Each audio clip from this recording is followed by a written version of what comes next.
લીમડો કડવો છે, એમાં લીમડાનો વાંક નથી, પણ કંબક જીભને ગળ્યું પસંદ છે. કેમ છો મિત્રો?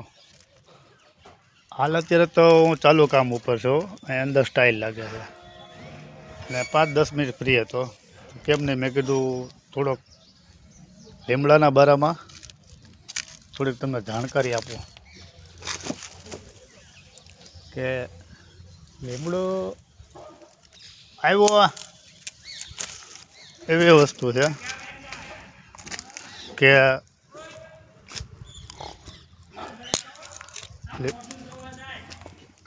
લીમડાનું દાંતણ અતિ ઉત્તમ છે.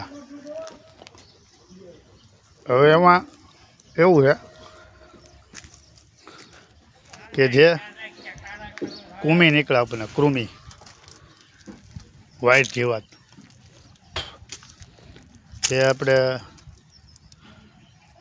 સંડાસમાં નીકળે છે વ્હાઈટ જીવાત.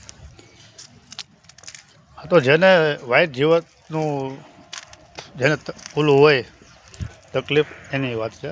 દાંતણ તો હર કોઈ પણ કરી શકે.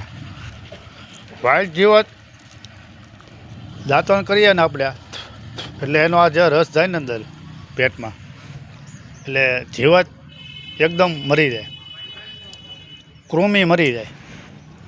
એટલે લીમડાનું દાંતણ અતિ ઉત્તમ છે. દાંતણ ઘણાય છે, કણજરીનું છે, તમે ખીજડાનું પણ દાંતણ કરી શકો, પણ લીમડાનું અતિ ઉત્તમ.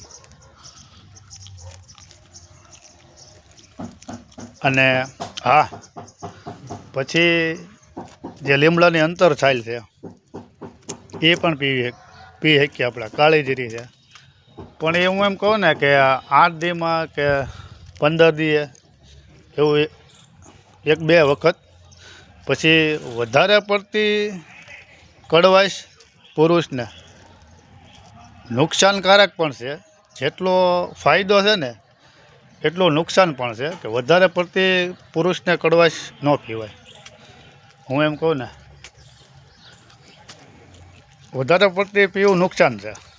એટલે કોઈ પણ વસ્તુ હોય, માનો કે ગળ્યું છે, કડવું છે, ખારું છે, તીખું છે, મોળું છે, એની લિમિટ હોય. હદ ઉપર જાઓ ને એટલે નુકસાન છે. કાંઈ પણ હોય, આપણે કામ કરતા હોય એમાં એવું હોય કે જ્યાં સુધી આપણું શરીર સાથ આપે ત્યાં સુધી જ કામ કરી શકો. બાકી આપણે સવારના 8થી કે 9 વાગ્યા આસપાસ કામ કરતા હોય તો 5-6 વાગ્યા સુધી બહુ. પછી આપણે એમ કે ઓવર ટાઈમ ભરવો તો કામ તો થાય, પણ એ પછી એમાં કાંઈ મજા નહીં. એટલે થાય એટલું કરાય.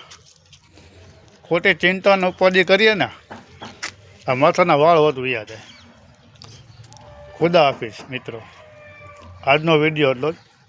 ફરીથી મળીએ ફ્રી થાય ત્યારે. આભાર.